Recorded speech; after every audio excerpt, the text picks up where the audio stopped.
So, tragic news that we have had today. Heidi Broussard was found inside the trunk of a car at a friend's home in suburban Houston, New Harris County. Baby Margo was found inside the home and she's perfectly fit and well. She's okay. Dear Heidi was found deceased, and so our thoughts and prayers go out to the Broussard family. Now, all attention now has turned to this friend, this so-called friend, who was even with Heidi when she gave birth. Well, she's going to be charged with murder after pretending to be pregnant and has plotted basically for months to take Heidi's baby. It was her vehicle was registered to her, named as Megan Rose Fieramusca, aka Maygen Humphrey. She is to say described as one of Heidi's friends, and she was the registered keeper of the vehicle that Heidi was found in. She was found inside the trunk on the property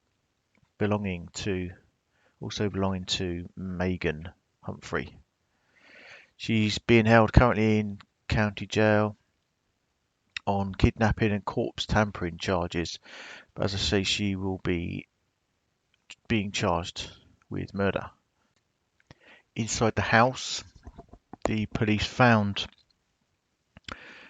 3-week-old Margo alive and no visible injuries or signs of any foul play. She was taken to hospital. As I say, she's believed to be in good condition and back with her family.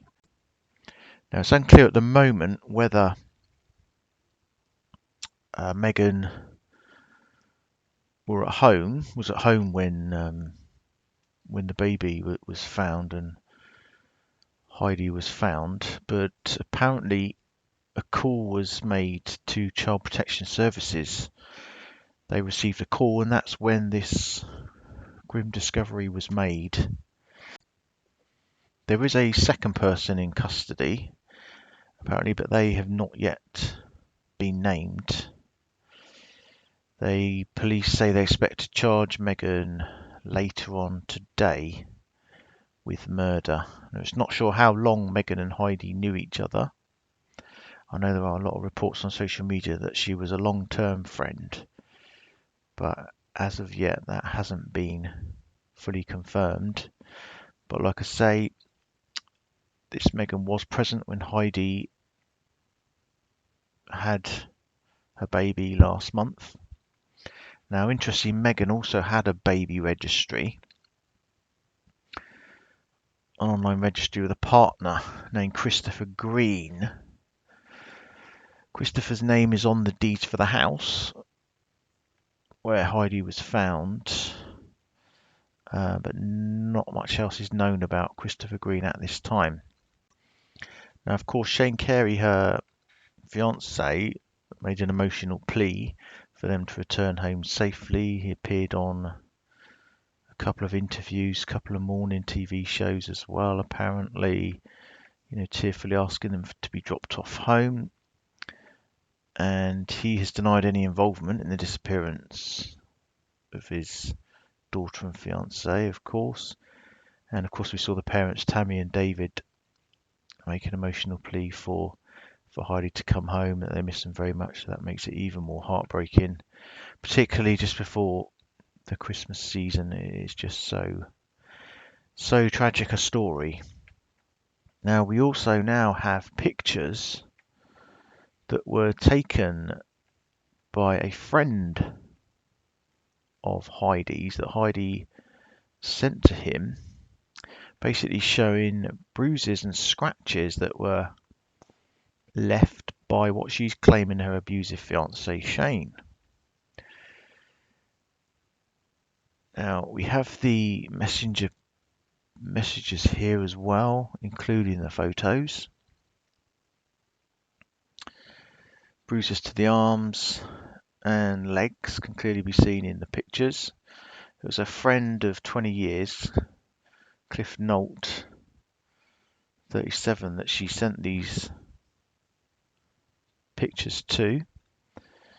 In the messages, she explained that Shane grabbed me really hard because I tried to stop him because he stole Zeus, their dog, last night, because I told him I couldn't stay. She says the bruises were due to Shane grabbing her. The horrified friend then replies, "You need to call the cops on him, Heidi. You can't keep letting this happening." But there's no record of police call-outs to Heidi's home, and Shane Carey has no publicly recorded convictions.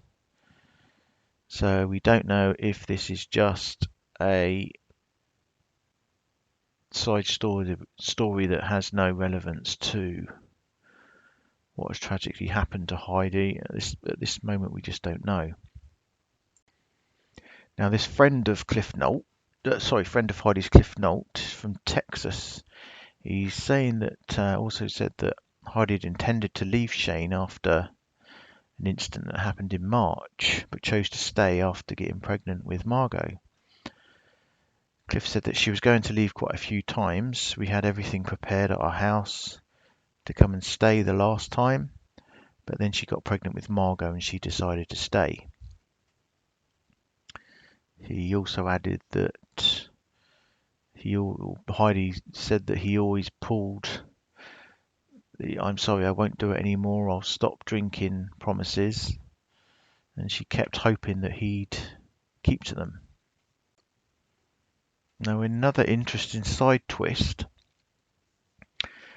some neighbours have come forward and cast doubts on Shane's version of events, with one of them has apparently said that they heard an argument from their property, Heidi and Shane's property, just before 2 p.m. that day.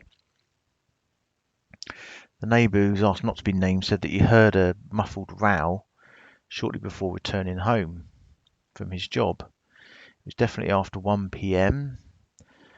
He's saying that he heard noises that sounded like an argument coming through the wall. Now, the neighbour has admitted that he didn't really know them very well, would see them sort of on the stairs and out walking the dog, but that was it, didn't really talk much. Now, another neighbour, Cody Riordan, 28, has said that he had seen Shane Casey pacing up and down outside the apartment building the day after Heidi disappeared, adding that he seemed distraught and was chain smoking cigarettes. Now, Cody, who lives 3 floors below Heidi and Shane, said he did not know the couple well, but said they had seemed content. However, the friend Cliff Nolt, who Heidi was sending the messages to, tells a different story, claiming that the pair, who met in 2009 and became engaged in 2012, have had a difficult relationship for years. He said that he first met Heidi when she was 14, and that the children are the main reason that Heidi stayed. He said she wouldn't have left Silas, but she wouldn't have left her stepdaughter either. She's Shane's daughter from a previous relationship. Heidi loved her just like she was her own.